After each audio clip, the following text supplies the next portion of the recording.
Welcome to another Keelhauled podcast. I'm your host, CaptainLogun, and we've got a lot of Sea of Thieves news to cover today, so tie yourselves to the mast and hold fast. Ahoy there, pirates. I hope you had yourselves a great week.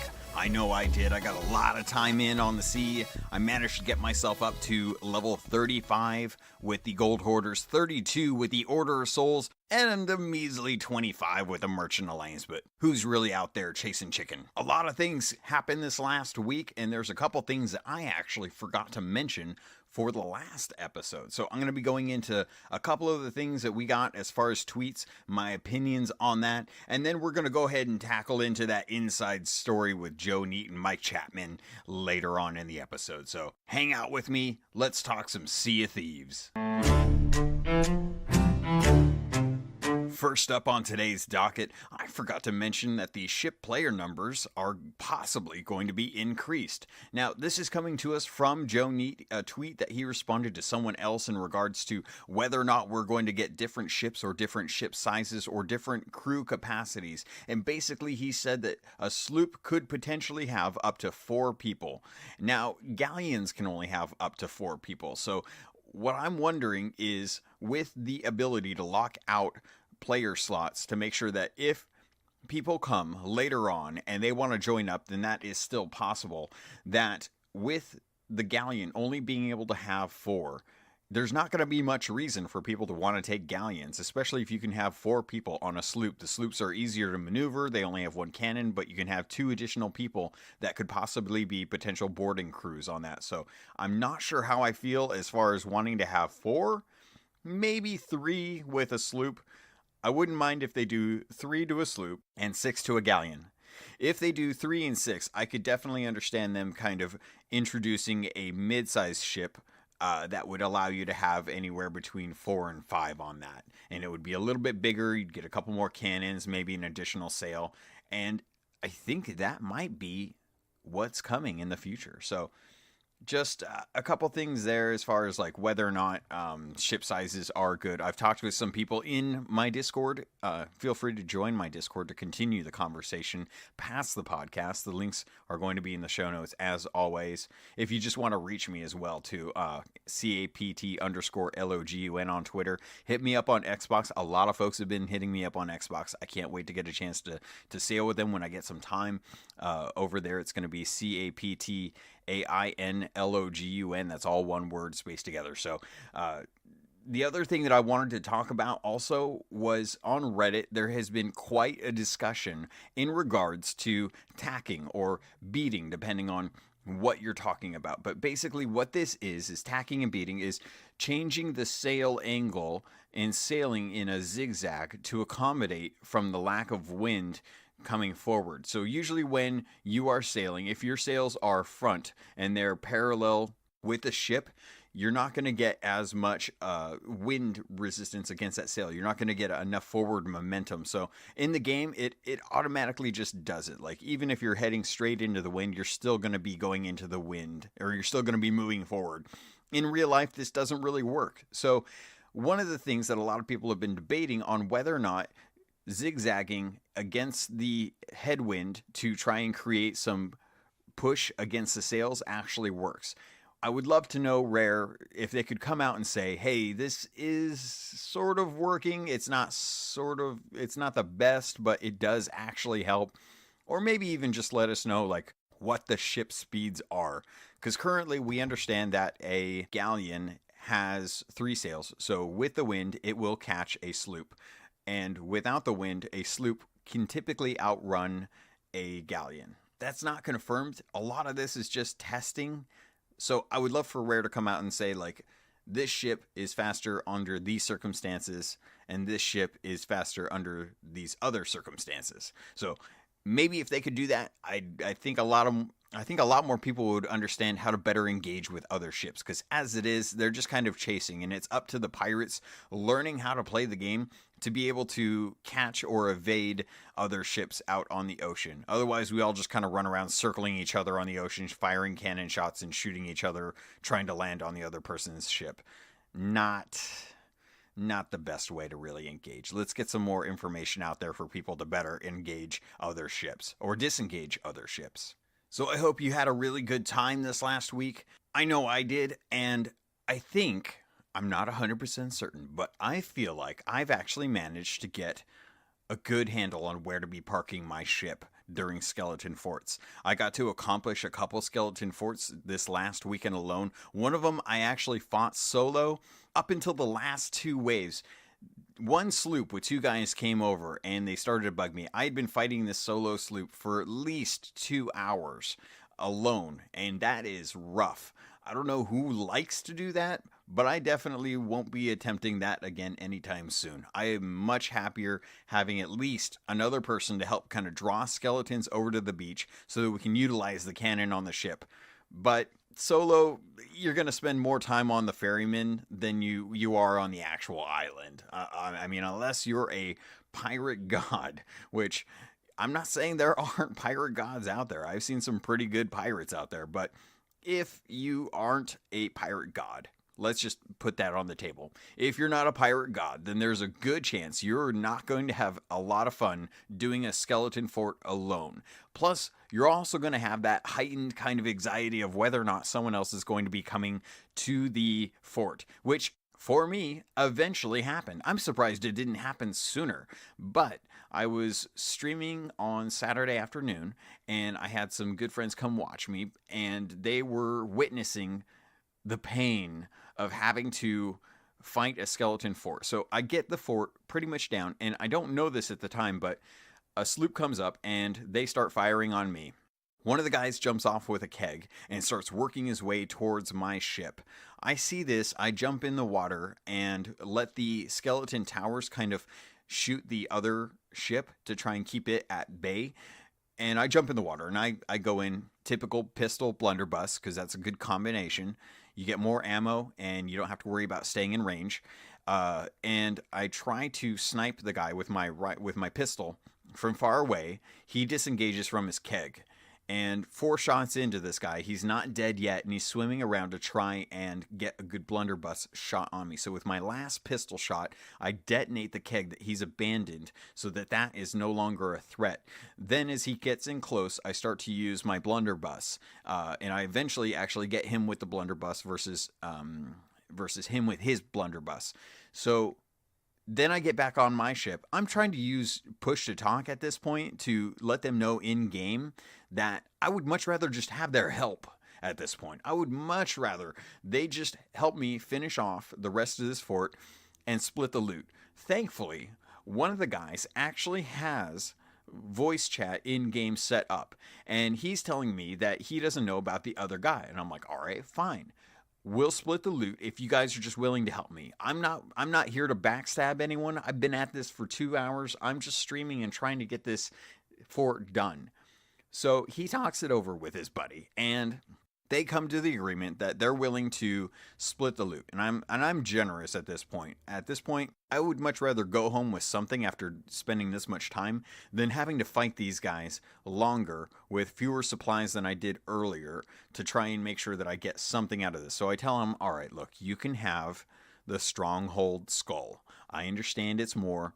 I'm more willing to work towards the gold hoarders and any of the other little trinkets that come with it. So I gave them the merchant stuff. I gave them most of the skulls, and I took some of the skulls and pretty much all of the gold hoarder stuff and let them have it. But the key here is I feel like there needs to be an item in game that allows me to speak to these people from farther away.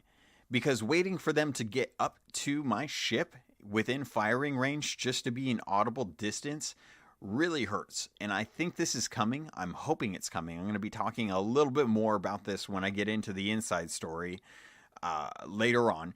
But I feel like the only way to really talk to someone is either through chat commands, which Xbox players won't have that unless you're using the dialogue radial. And even that doesn't really convey your intention. It just conveys basic chat relay. Or you have to use the in-game voice chat. And by the time they get up on you, they're probably already firing on you. These guys were. They already had a keg out in the water working towards my ship and were shooting cannons at me.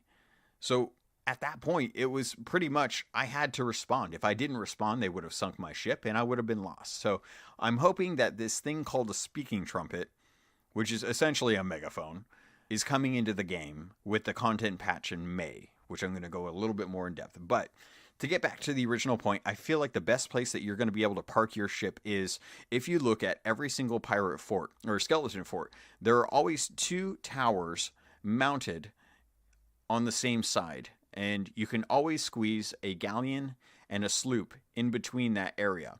And the reason why you want to do that is because you can generally take out the skeleton towers on the opposing side of the island. There's usually 1, maybe 2 at most, that can actually fire on you. So if you take those 2 out, when they respawn, there's a better chance that they'll actually be attacking anyone coming from that side of the island. Meanwhile, you're going to be parked between 2 themselves. And being parked between the 2 is going to allow such a shallow angle for the cannons. They won't be able to fire on you. They'll only fire outward at that point. So raise your sails, keep your anchor up, and at least have 1 guy as a lookout on the ship so that you can actually have the ship rotate. So by turning the wheel, you can always rotate the ship. This is going to allow you to have a wide angle for your cannons to be able to fire on incoming ships. So it doesn't matter if the ships are able to evade the actual cannon towers that have the skeletons in them that are lobbing precise shots through aimbot functionality to be able to sink ships from far, far away. You'll have your ship, and your ship will be able to rotate, and your ship will be able to keep with the broadside of the other ship as it sails around the island, trying to find its way to get in. And this is, I was talking with Twisted Shots TV, who's one of my favorite pirating partners on the seas. He's a great, great guy, and he's starting to stream a little bit more over on Mixer, and I'll have links to his Mixer station or Mixer channel in the show notes. But he and I tend to have a really good communication when it comes to this sort of activity. So I'll typically be on the helm, he'll typically be firing, and then him and I will trade off if we do take shots on going down below deck to repair. And we've had this problem a couple times where we've had other ships come while we're trying to do a fort. It's very annoying. And if you get your ship in between those 2 turrets and you can get your ship mobile to where you can rotate it with the wheel and having the anchor and the sails up so you don't have any forward momentum, it's going to be like trying to roll over a gorilla. It's not going to be fun. You're really going to tick off the gorilla. And the nice thing is that they can't get into the island, and it's going to be a lot harder for them to get to your ship. So definitely, I feel like most people might have worked this out. If you haven't, hopefully this helps you. I really hope that this helps you, because if you can get in there and you can get your ship situated perfectly, you can stick it out for a very, very long time, as long as you have supplies. And most of the forts have at least bananas and cannonballs. The big thing that you're going to worry about is going to be planks, because it's eventually you're going to run out. So make sure you have a lot of supplies before you go into a fort. Look out for shipwrecks. Shipwrecks are a great resource out on the ocean that don't require you to have to try and port into an island or an outpost to refit, because most of the time those are going to be harder to get because the islands are so spaced out. Shipwrecks are out in the middle of the ocean. They can typically hold at least 5, maybe 6 rotations of people getting full supplies and getting up in there, and you're going to find some loot. So use those tools to help kind of take down forts a little bit better. And again, shout out Twisted Shots TV and Bodhi Slam, who I always want to call Body Slam because it's BOHDISLAM. I always just think it's Body Slam, but it's Bodhi Slam. He is a New Zealander. He's an American that's in New Zealand. He works over at Weta. He's been streaming a lot. I love his Twitter. I follow him a lot, and he's going to be streaming a lot more Sea of Thieves as well too. So if you want to catch me over on Mixer, I'm probably going to be playing with either of those 2 guys. Otherwise, I'm going to be over at my Twitch stream Tuesdays, Thursdays, and Saturdays, typically in the evening Pacific Standard Time, usually around 6 p.m. CAPT_LOGUN. And I think I've plugged myself enough. Let's get into the actual news. All right. Fourth up on today's docket, or actually third up, I believe. I didn't really cut much into different things, but let's just get into the inside story, because that's really why you're listening. You want to know what happened with the inside story and how it's going to break down. So we got on Friday, which is a little later than the typical Thursday release, but you know what? I'm going to take it because we got a lot of information and I'm really happy about this information.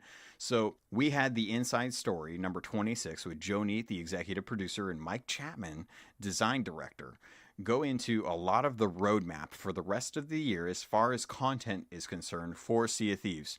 First off, I just want to say this content is all 100% free.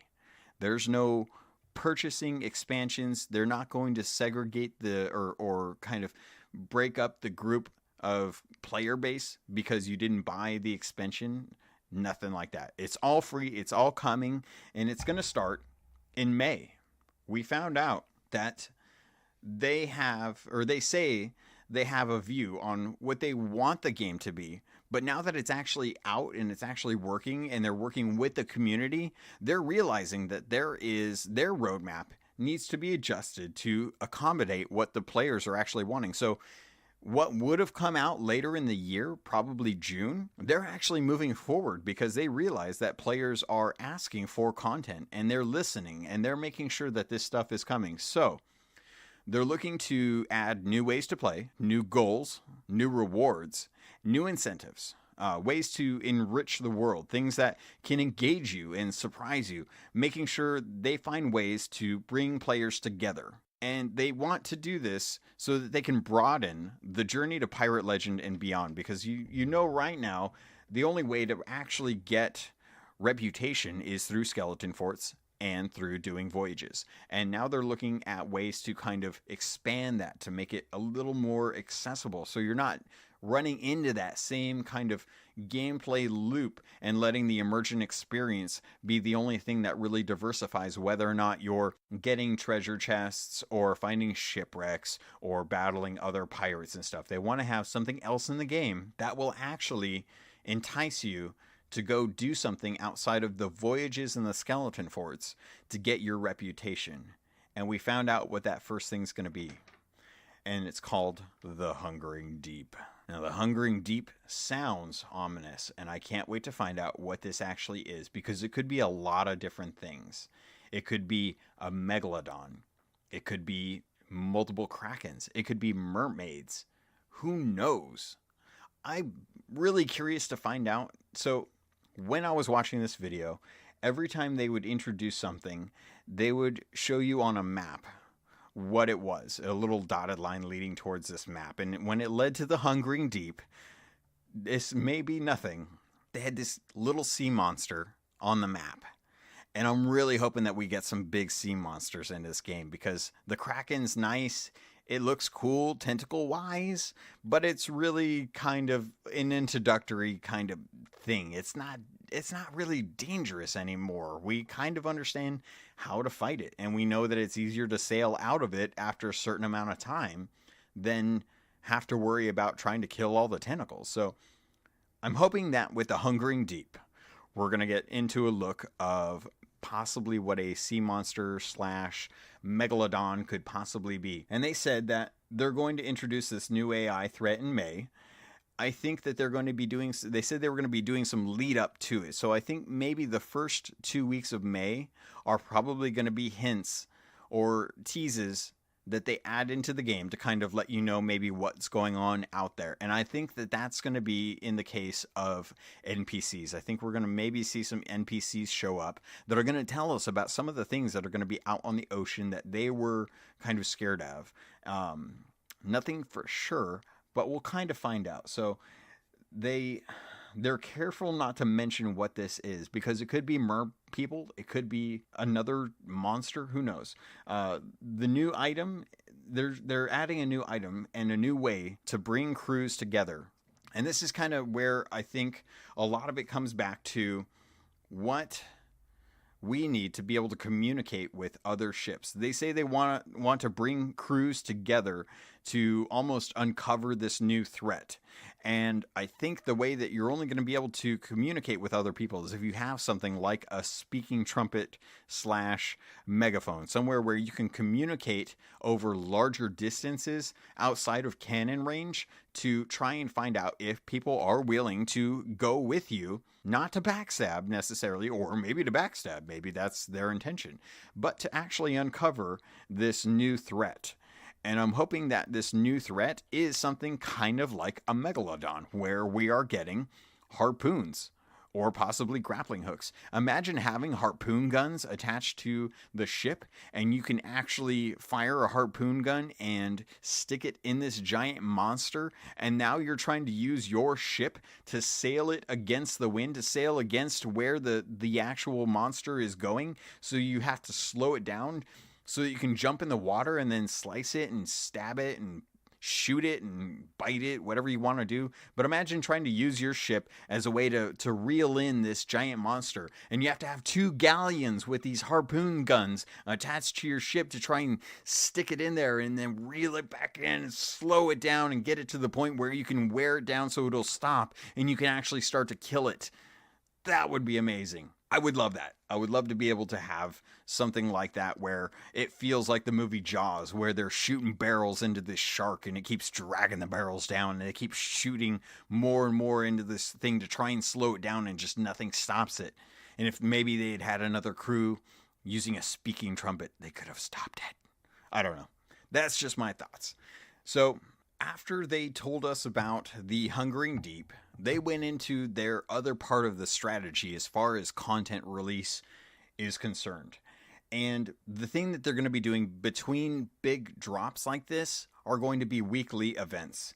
And I'm really happy about this because with most other games as a service, for example, I play Heroes of the Storm. With Heroes of the Storm, there's always a weekly brawl, and the weekly brawl gives you rewards, but it's a different type of gameplay outside of the typical gameplay modes, whether it be quick match or ranked, things like that. With weekly modes or weekly events in Sea of Thieves, we really have the potential to give Rare an opportunity to try out different things, to test things, to see how well it works, because all in all, it's going to be for a week, and then they can take it out, and then they can tweak it, and they can play around with it, and they can add different things or take things away, and then reintroduce it in another week later on when they're doing more weekly events. So what they want to do is they basically want to add new ways to play by adding new mechanics. And one of the things that they talked about was having these lush, built out worlds under the sea, things that we don't typically actually go for, things that are there. And we've seen a couple of videos out there kind of showing you different details of hidden ruins down below the sea line and shipwrecks and stuff. We really don't have much reason to go down there. And for the most part, most of us don't want to go down there because there's typically going to be sharks shortly after. And nobody really likes sharks because, much like snakes, they're big jerks. So by adding hidden treasure events underwater and potentially uncharted isles, they're going to give us a chance to go out and hunt down stuff that we normally wouldn't be able to or wouldn't need to go do. We would actually have an incentive. And this is kind of what their weekly events are, is giving players a timed reward through events to help us become pirate legends that are going to incentivize us to explore more of Sea of Thieves, because this game is beautiful and they put a lot of work into making these different things, and not all of them are being utilized right now. In fact, a lot of it's not being utilized right now, and I'm looking forward to the point when you can jump off a ship and around an island typically and look down and see different caverns and know that if you go and explore those caverns, you're going to be rewarded, because right now it's just kind of cool to look at. So those are some of the things that they're going to be doing. One of the main things that they mentioned with the weekly events is they're going to be adding cursed cannonballs. And there's been a lot of speculation online based on what these cursed cannonballs are going to do. Some people have suggested that when they hit a ship, they are going to spawn a skeleton on the ship, and then you'll have to fight the skeleton. Some people have said that it's going to slow down the ship. I personally think that if you're hitting a ship with a cursed cannonball, that it will damage people trying to repair it, or it may just become unrepairable. Because right now, one of the problems with the game is that it is so easy to repair your ship. 15 seconds after you click the little button, your ship is repaired. Then you scoop up a bunch of water and you head back up to the top of the deck and continue your fight.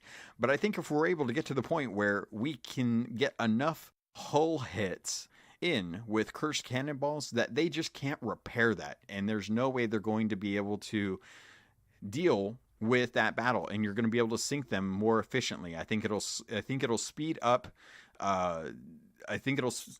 engagements on the sea and give players who are good at shooting the cannons an opportunity to really capitalize by using this new form of ammo.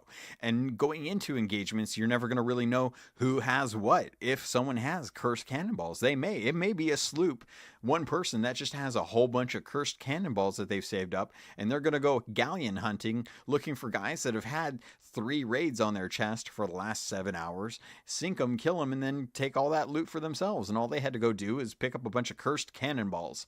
So that's one of the other things. One of the next thing that they wanted to add was skeleton thrones.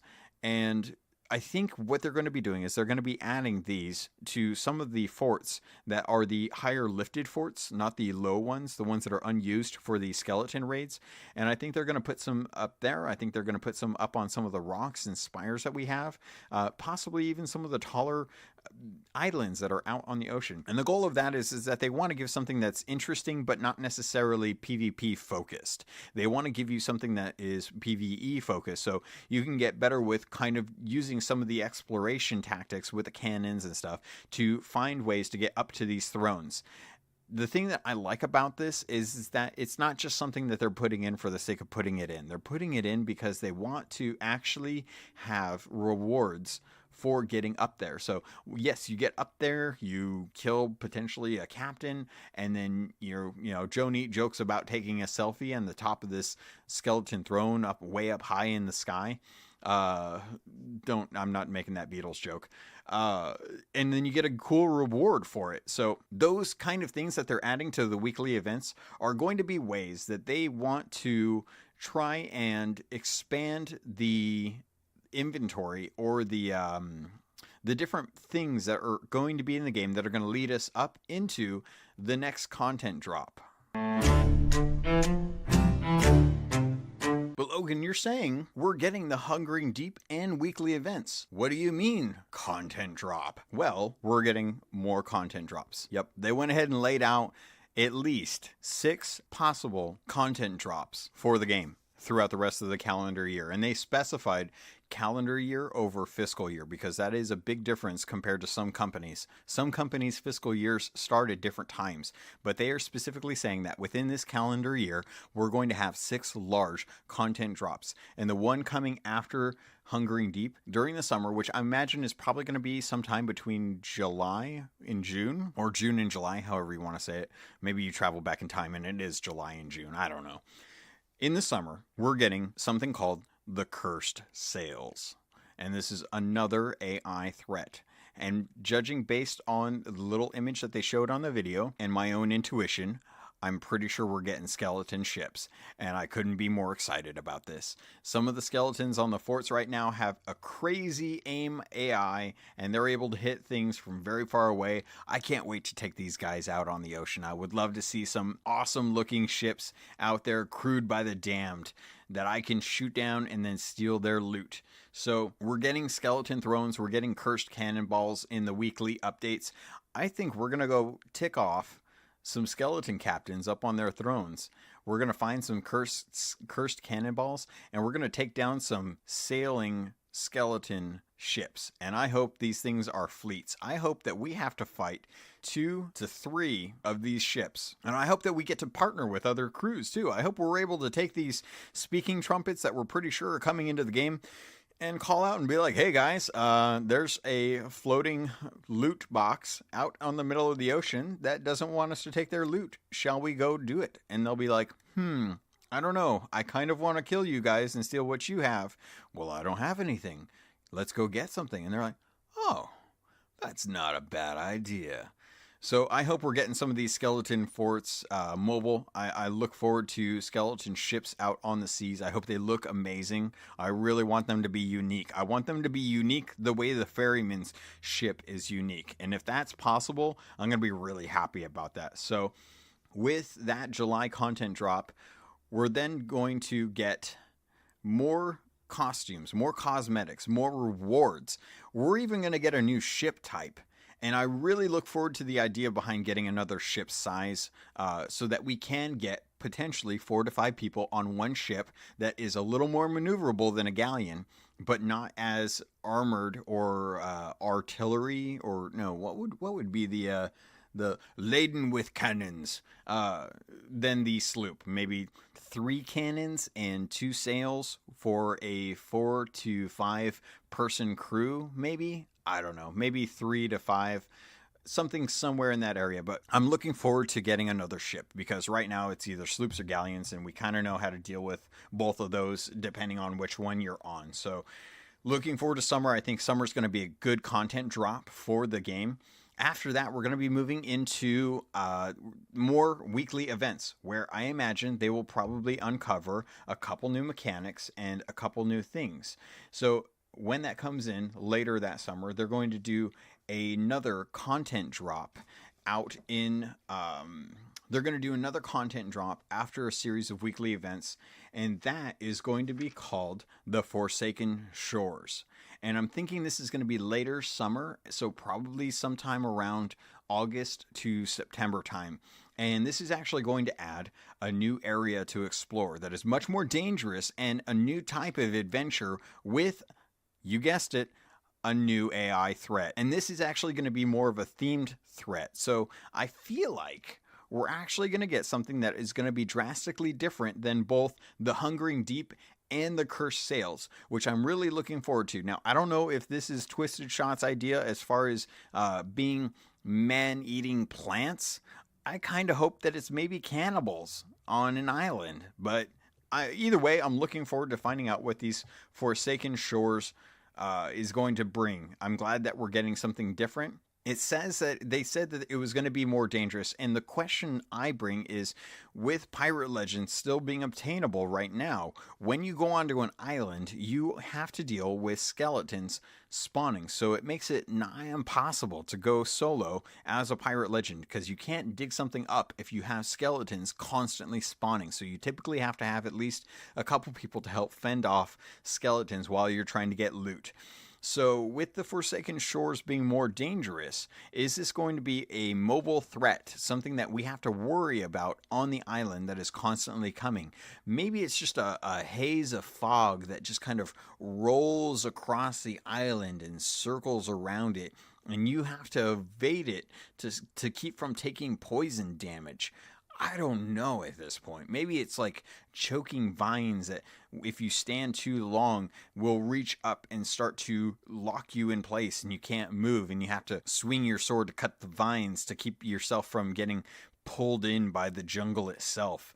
Who knows what the Forsaken Shores holds in stake, but that's going to be the main 3 content drops that we're going to be getting just in the next 3 to 4 months, and I'm really looking forward to it because as soon as the Forsaken Shores is dropped and that content has kind of been added to the game permanently, which let's just keep in mind, all of this content, once again, completely free, and it will retain or remain in the game after the event. So they introduce it, they teach you how to get into it, and then it's just a permanent part of the game. You don't have to worry about whether or not you missed out on something because you will always be able to go and do that on top of skeleton forts and on top of voyages. So I'm looking forward to that. But that's not it. We're getting weekly events after Forsaken Shores that will lead up into another content drop, followed by weekly events. And then in winter and fall, they're having 2 big content drops, just like the Hungering Deep, just like the Cursed Sails, just like Forsaken Shores, and then we're going to have weekly events in between them, and then in winter we're going to get another content drop, and that's just before the end of the year. We don't even know what's going to happen once this game hits the beginning of the year, leading up to its year anniversary, and I really hope they have something good for their 1-year anniversary, because this game really deserves to be celebrated as something that is a brand new games as a service for a company. And they put a lot of love into this, and it fits, it works.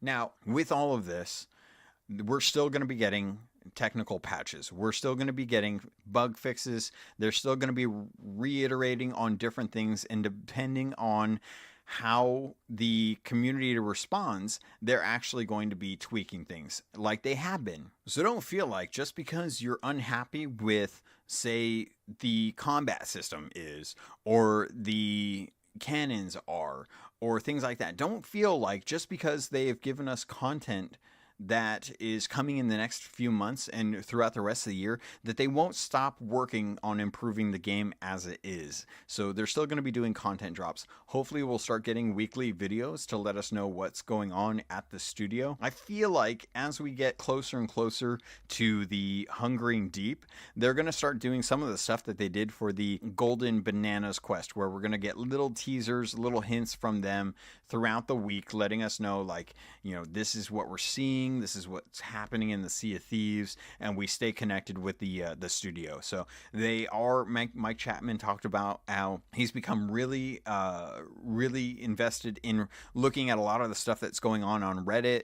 I know they're on Twitter, they're listening to that. Their community management team has been taking a lot of the content that people are putting out and filtering it to the head people so that they see exactly what the community wants and what they're unhappy with and what they're happy with, what they can do to improve the game.